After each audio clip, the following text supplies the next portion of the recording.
हामी चाहिँ फिल्डमा गइराखेको छौँ। आज चाहिँ के को फिल्डमा हो भने हाम्रो मौरीको घार सम्बन्धी 10 दिने तालिम चलिराखेको छ।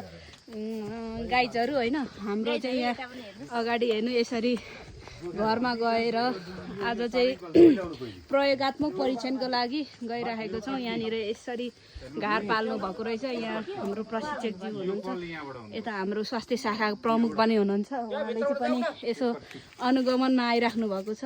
उहाँ चाहिँ हाम्रो प्रशिक्षक हुनुहुन्छ, यता हाम्रो सहजकर्ता हुनुहुन्छ, यता हाम्रो तालिममा भाग लिने दाई भाइ दिदी बहिनीहरू हुनुहुन्छ, तलबाट हाम्रो आन्टीहरू पनि आउँदै हुनुहुन्छ होइन। अनि हामी चाहिँ यो चाहिँ हाम्रो घरबेटी बा हो। यो हाम्रो घर यहाँको सार्ने हो। यहाँ मौरीको घार यस्तो रहेछ। ल आउनुहोस् तपाईँहरू आउनुहोस् सर। अनि यहाँ चाहिँ अब म कति छ भनेर मलाई चाहिँ जिज्ञासा लागिरहेको छ गाइजहरू होइन। यो चाहिँ मौरीको घार है। यो चाहिँ मौरीको मह चाहिँ जो डुडमा घारबाट चाहिँ यता आधुनिक घारमा सार्न लागिराखेको छ। हाम्रो प्रशिक्षकज्यूहरू, हाम्रो तालिममा सहभागी हुने ज्यूहरू पनि हुनुहुन्छ। यहाँनिर हाम्रो स्वास्थ्य शाखाको प्रमुख पनि हुनुहुन्छ, अनि उहाँले पनि अनुगमन गरिराख्नु भएको छ गाइजहरू। यहाँनिर अब लगभग सामानहरू सबै रेडी भइराखेको छ। अनि हाम्रो तालिममा सहभागी हुनेहरू पनि आउन बाँकी नै छ।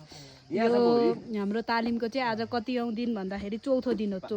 पाँचौँ दिन हो। पाँचौँ दिनमा यसरी प्र्याक्टिकल हुँदैछ। प्रशिक्षकज्यूले सबै देखाउँदै हुनुहुन्छ निकालेर।